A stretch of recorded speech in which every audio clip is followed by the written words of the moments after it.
All right, we're doing a little bit more summary judgment.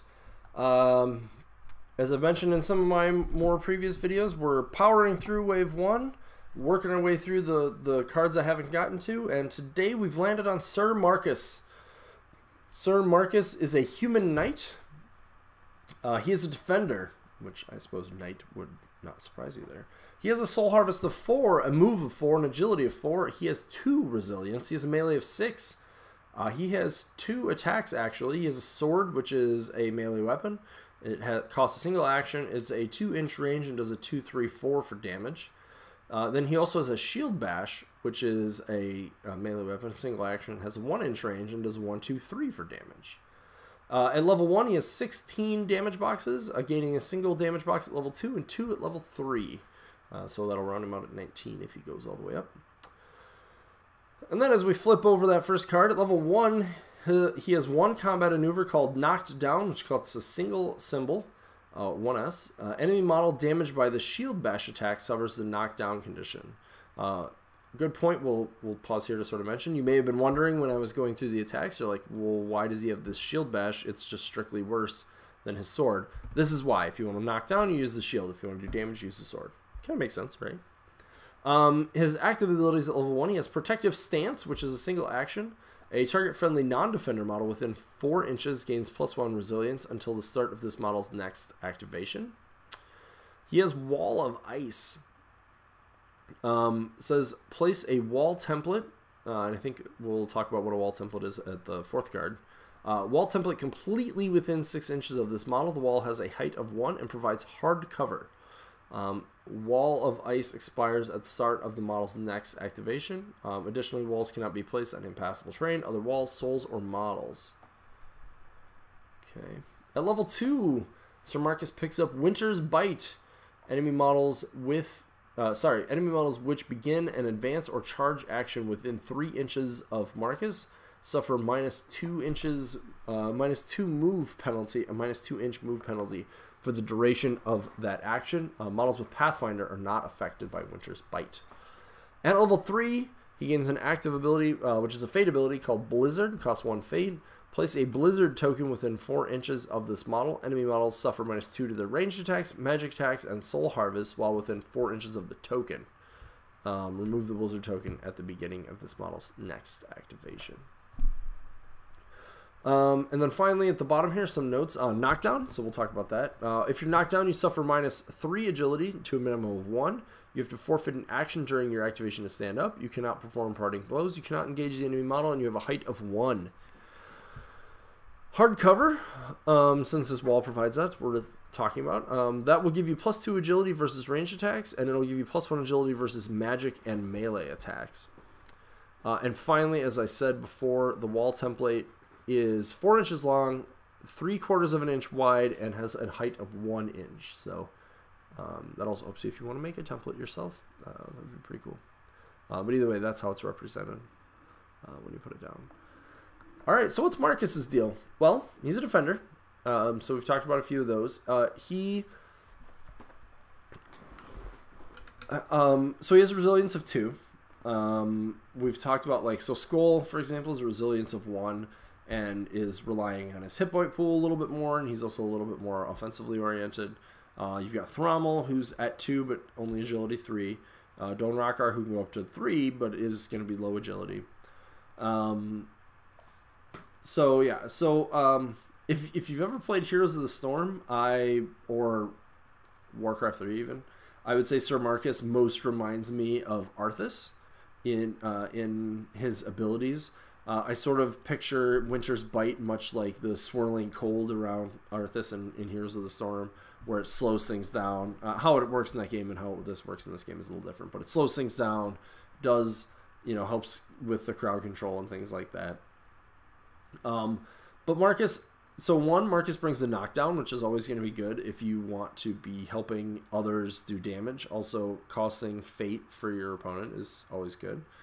Protective Stance, throwing out an extra resilience on something, always good. The Wall of Ice and Winter's Bite are 2 very strong control elements that he is bringing to the fray, right? So, excuse me.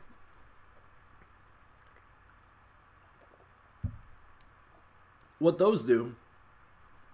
So now if you have, interestingly, somebody like Astariel, Allendir, anybody with a ranged attack type attack, he's probably going to be one of your best bets, especially on certainly on the smaller map too, for really being the best defender for some of those. The knockdown means that those ranged heroes are going to be able to get a lot more dice on their attacks, which means they're getting their abilities, they're getting their higher damage.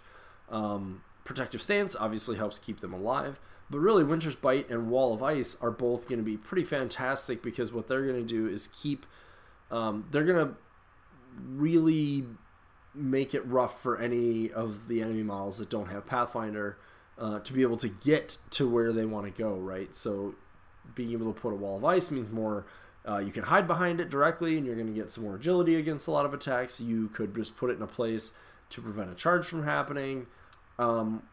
Just in general, I think that this is going to be a very strong character to use when you want to extra make sure that the enemy can't get past him, which means then you have to deal with him. And while he doesn't have as many boxes as some, he does have that resilience of 2.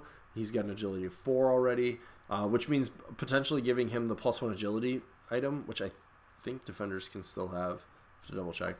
Could be very, very critical. Really, anything else that would keep him standing in the game is going to be probably pretty good. Let me see. Blizzard's really just more of the same, right? He's very much like the control-oriented defender, right? We've talked about Skull. Skull is sort of a little bit more offensive-oriented and is providing you with a lot of HP. You've got Don Rockar, who we talked about. I actually recorded that earlier today. Dude is a wall, right? You put him somewhere, he is staying there, he's not dying. Thrommel is, to use the HOTS reference, Thrommel's Muradin, right? He kind of wants to jump in there. He wants to get his big hammer attack, get some really strong CC on the opponent, which is also some control, but not quite the same. He wants to get that knockdown, and then he wants to provide a little bit of extra armor for his team.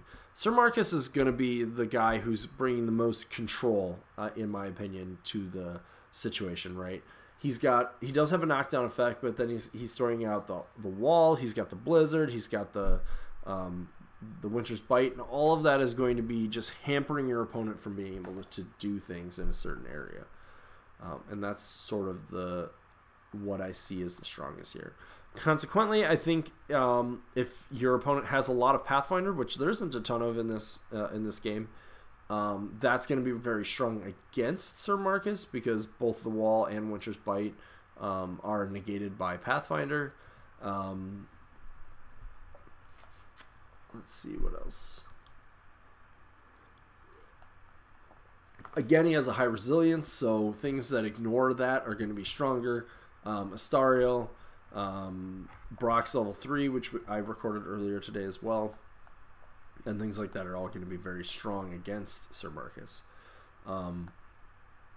Also, if you have any way to just like ignore him or move him out of the way, potentially could be strong as well, or move something behind him and get past him, so someone like Cavardo could do that.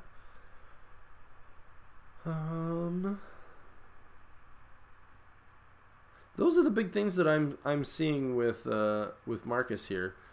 The model is really cool.